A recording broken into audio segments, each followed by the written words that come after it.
This is a fun hunt. We're back in a spot with a familiar guest, Bruce Pettit, the president and CEO of LEUPOLD Optics. And the reason we hunt here in this spot in New Mexico is there's a lot of wilderness country.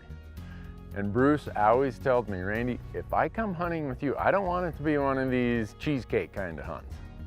I want it to be backcountry. I want it to be difficult. I want to see how you and your crew are using and abusing our equipment, all the gear, all the optics we give you. I want to see how you run them through the rigors. And these kind of hunts that you're going to see here are a really good testing ground for the stuff that Bruce wants to see as part of this hunt. I hunted in this same unit 2 years ago with Randy and was able to take a really nice big bull in a pretty tough place. And so when we started talking again and said, hey, why don't we go back there and see if we can do it again, we began the process of getting tags and making sure that we could make the dates work. And when I told my wife Tracy that I was going again, she said, hey, you know what, can I just go along with you guys? I'd love to. She hunts but hasn't done any elk hunting, and said I'd love to just go along. And so I surprised her with a tag, and she was excited. He called me up and was like, you know what, talk to Randy, and I think it'd be great if you came along for this trip. And then he told me that I had the elk tag. I was so excited. I cried, and then I felt a little nauseous thinking about all the training I was gonna have to do, but we did it.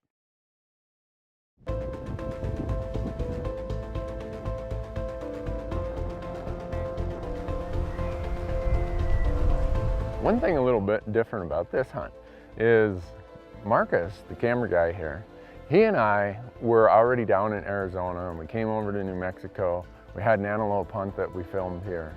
And then we got done 2.5 days early. And we thought about flying home to Montana for a couple days, and then we're like, what do you say let's just go down to the elk unit and scout. So Marcus and I spent 2.5 days here scouting before Bruce even got here.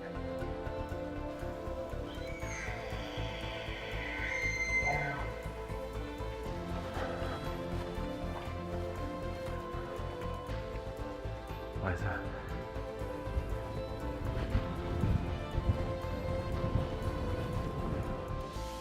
It's windy up here and cold, but we're at 10,000, I think 10,400 feet. It is kind of interesting though to come to a spot you've hunted before and think, boy, going to be a slam dunk. And then the elk gods reshuffled the deck here. So now I got to figure it out again. I'm not sure where they're going to be, but I got a day and a half to try to figure it out. I think we saw 6 bulls this morning. None of them real big, but at least we saw 6. I've been on a lot of hunts where I saw 0.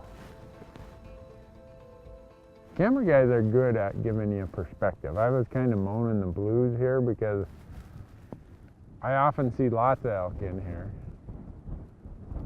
And Marcus, the camera guy, said, well, how many hunts do you go on where you would complain that you only saw 6 bull elk that morning? Good point. No complaint. We're just going to find the bigger one.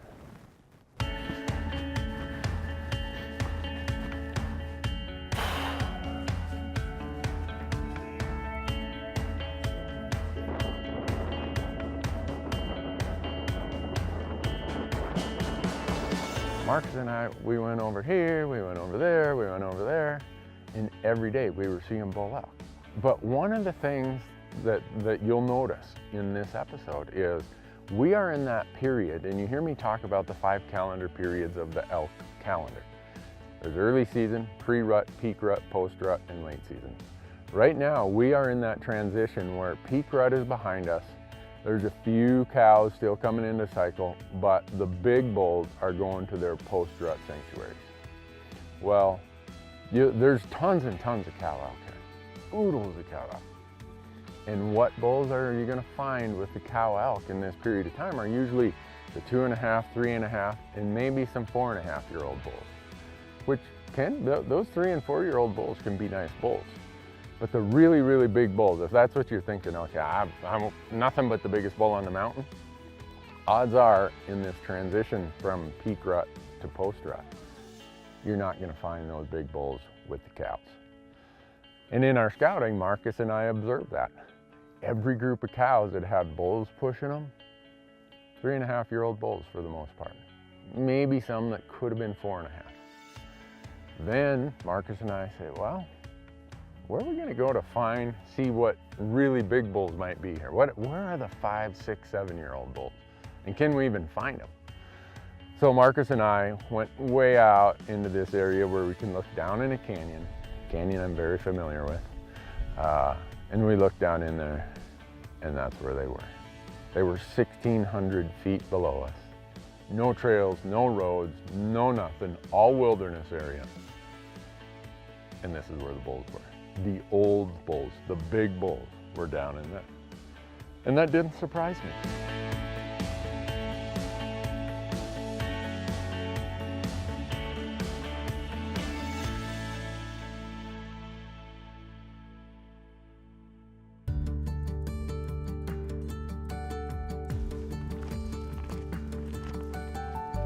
So when Bruce and Tracy showed up, I told Bruce, I'm like, man, Marcus and I found the jackpot. But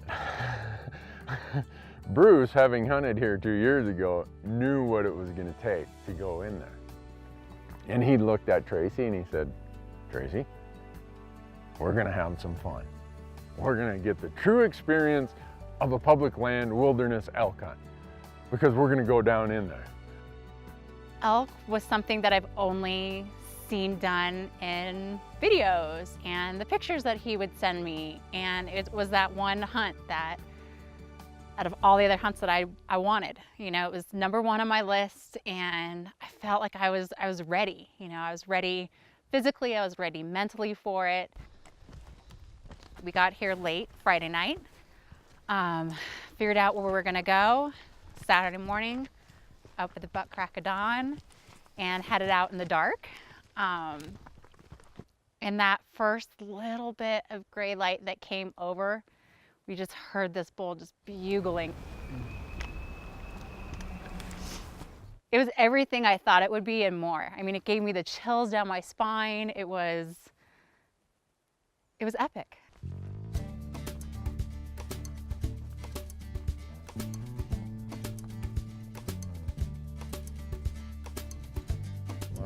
This is gonna be home for a couple hours. We got people all around us. There's a bull bugling on that hill right over there that when he gets down lower, we might have a shot right across this hillside. From the outset, Bruce made it very clear that Tracy had never shot an elk, that Tracy had first shot. Every opportunity was going to be hers until she filled her tag. And I'm like, cool. You who watch our show know that I get as excited or more excited helping a hunter shoot their first elk than if I shoot an elk myself. I think back through all the seasons of how many people on our show have shot their first elk and how rewarding and fulfilling that has been. And in this hunt, my greatest wish was, okay, I hope we find a bull that Tracy likes and she can shoot her first bull out. So we went out the first day and went right back to where we knew the bulls were going to be. It's classic area like Randy would talk about post rut, which is really tough terrain, and frankly those bulls are going down in there and just trying to recover post rut. And there were so many elk. There were cows, there were young bulls, there were a few nicer bulls, and the idea was these elk do a lot of feeding in the night, and then they come to their beds. And if you can get them to bed, say 10, 11 in the morning, you're gonna have a steady thermal then. They're probably gonna stay in that bed for 3 or 4 hours, giving you time to go out of sight, get a stock on them, and know that when you show up, they're still probably gonna be there. So there's a lot of reasons to be patient if you're glassing elk from far away like we were. That's a cool bull. That's a cool bull.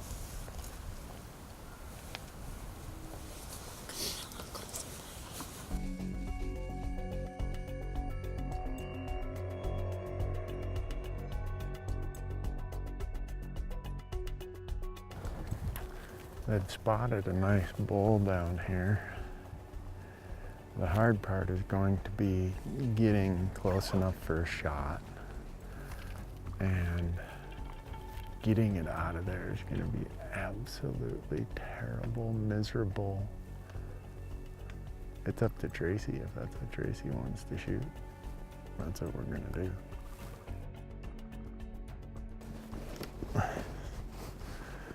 Have you looked at the bull? You want to shoot him? Okay. That's the only part that matters, is what Tracy wants out of it.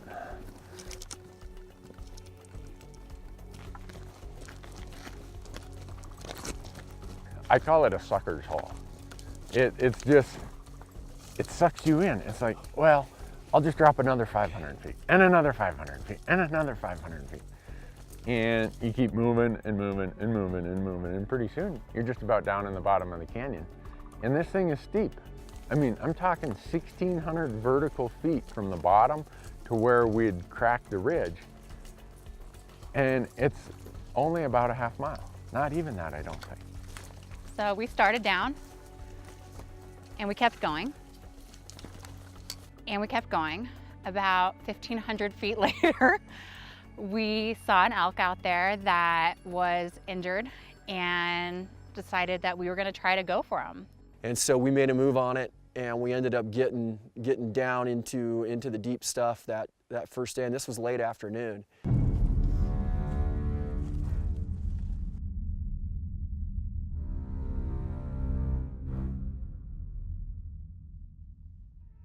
We sat there for I don't know how long. The sun's starting to fall behind the ridges. It's late afternoon. And we keep moving and moving, going downhill, going this way, going that way. And Tracy she's determined. She wants to shoot this bull. And in my mind, I'm thinking, if we shoot this bull, we're gonna spend the rest of your days that you're here getting it out. So Tracy, there's a part of me that was hoping that you wouldn't shoot that bull. Gosh, he's in the jungle, but he'll come out of it. 442. Tracy she didn't have a shot she was comfortable with.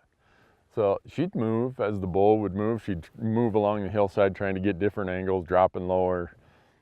Finally, just ran out of light.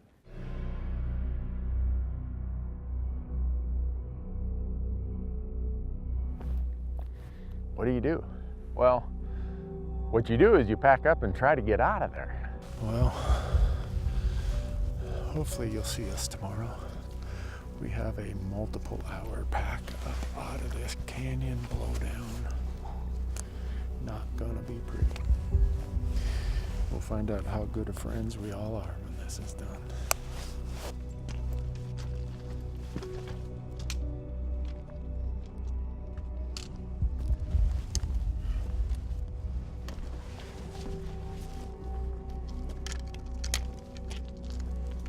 This just about classifies as rock climbing.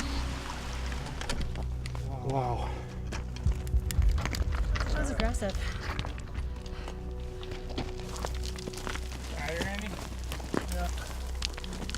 So what are we walking on, Randy, right now?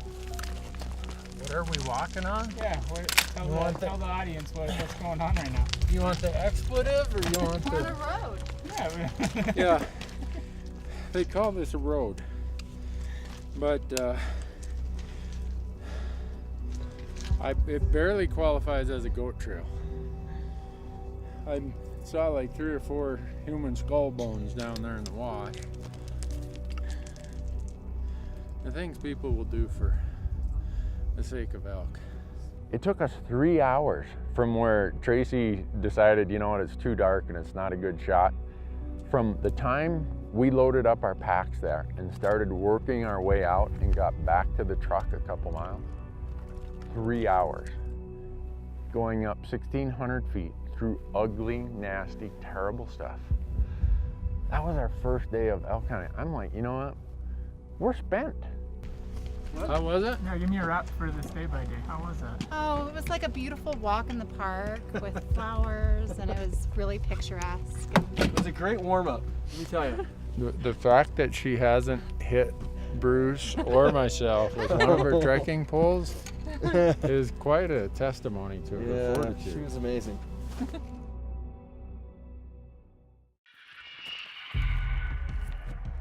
We got all of about 4 hours of sleep that night by the time we got to our room, got everything reorganized, and then got up the next morning.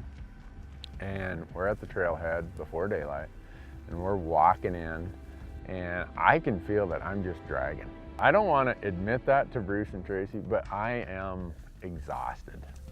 And we finally make it up to our glassing spot, and there's some bulls bugling way off. There's one little bull that comes around. He's a little 5-point raghorn, and Tracy could have shot him, and it would have been on the right side of the ridge, just down to the trail, but she decided not to, and that's fine. We're sitting there that afternoon. I don't know, it's getting, not even afternoon yet, and Bruce looks at me, I look at him, and I think we both had the same thought of, you know what? We only have a day and a half left. We're exhausted. It's a gamble, but let's take the rest of this day and let's go and rest.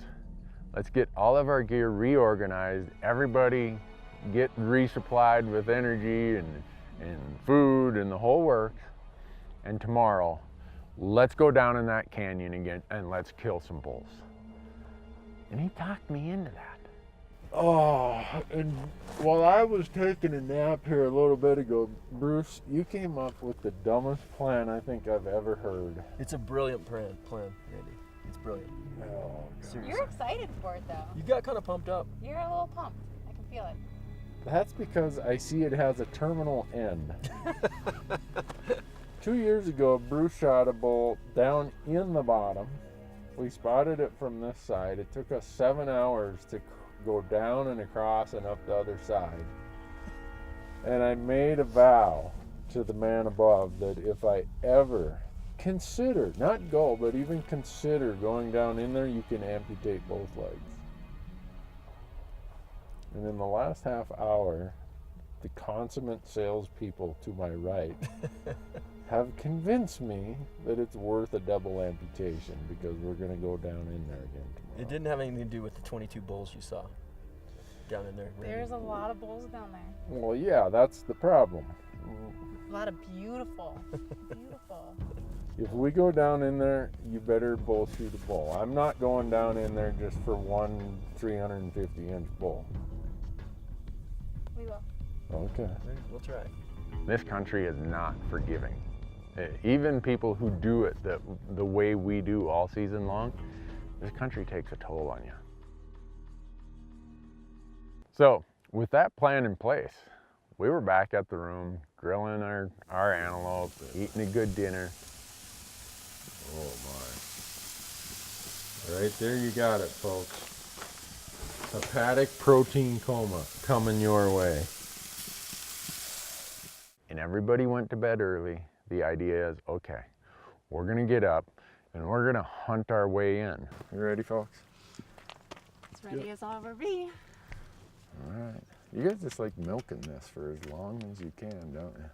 We headed out the next morning and got to the trailhead and started hiking, and all of a sudden we heard the most beautiful noise I've ever heard.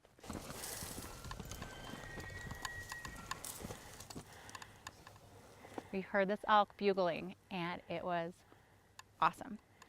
And decided, you know what? We're gonna go after him. If you guys wanted to try to get close to him, I could stay down here and cow call. We got a downhill wind right now. That's gonna change in about a half hour.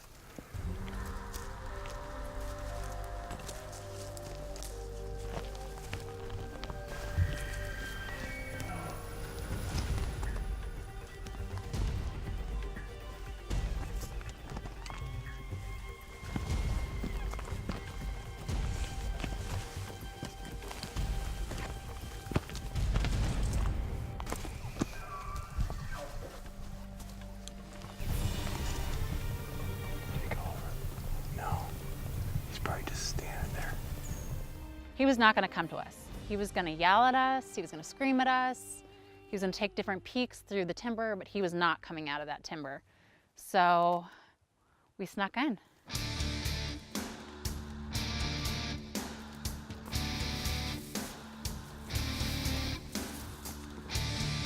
Randy, sexiest cow caller ever, because that bull was loving him, and he was vocal, and it was just, it would send chills down your spine.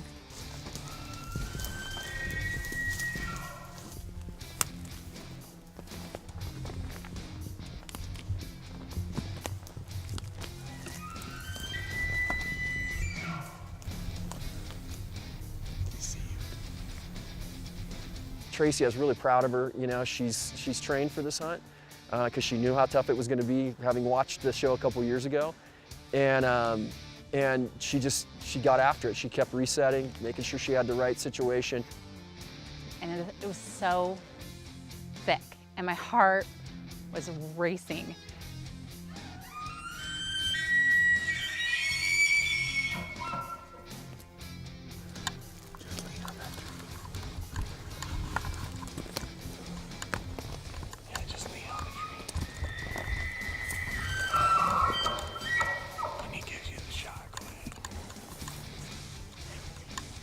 And Tyler just kept saying, come on, a little closer, a little closer, a little closer. So we finally got closer, and there was no falling down logs. And he said, you're just gonna have to brace against the tree. You got this.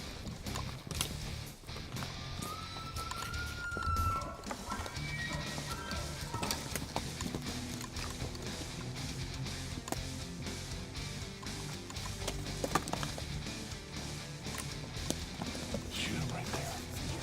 Shoot him. I'm on it. Shoot him. Just make it happen. Make it happen.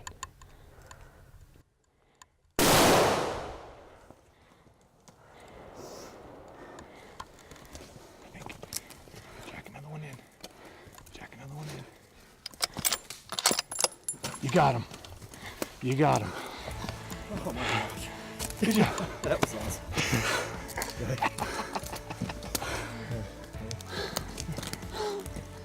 You were amazing. Well done. That was so good. That was a hunt right there.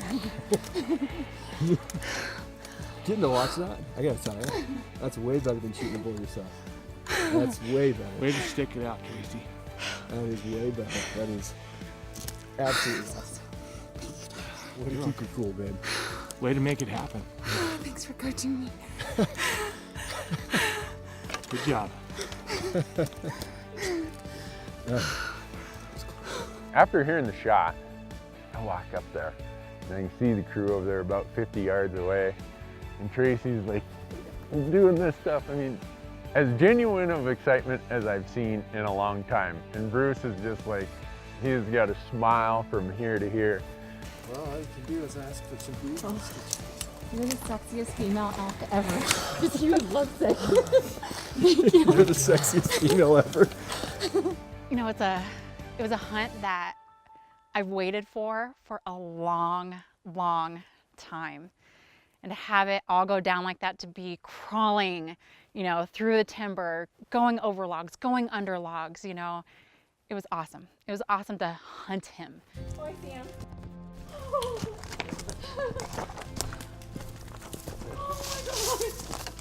That's a nice mature bull. Public land bull right there, boom. Right.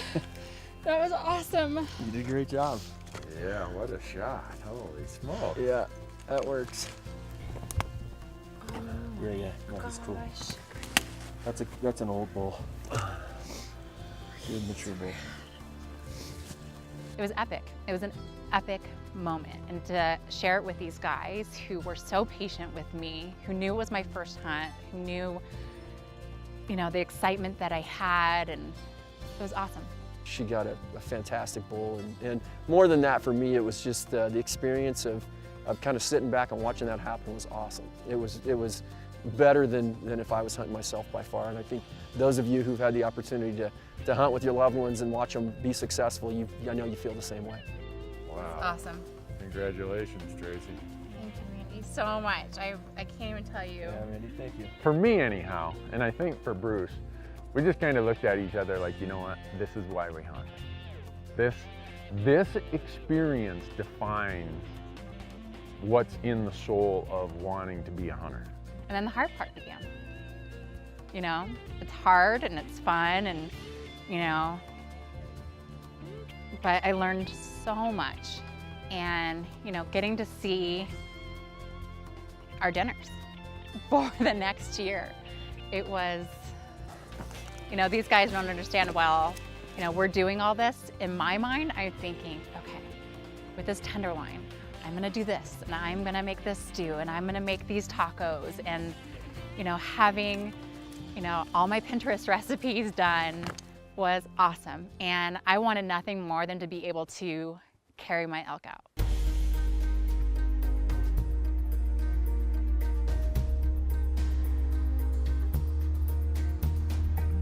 That was something that I had trained for. It was something that was important to me.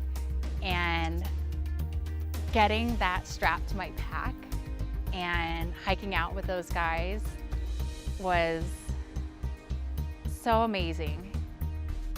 And having my wife here with me to experience this and spend time in the backcountry together was absolutely fantastic, and just really blessed to be able to do it, and to frankly live in the West where we have an opportunity to do these things and to get out on public land and hunt.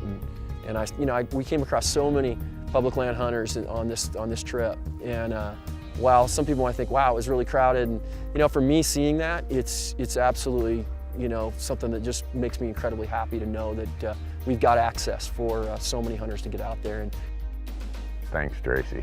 Thanks, Bruce. You guys made my week. It's one of the greatest hunts for the whole season. To see somebody that genuinely excited, thrilled, and appreciative.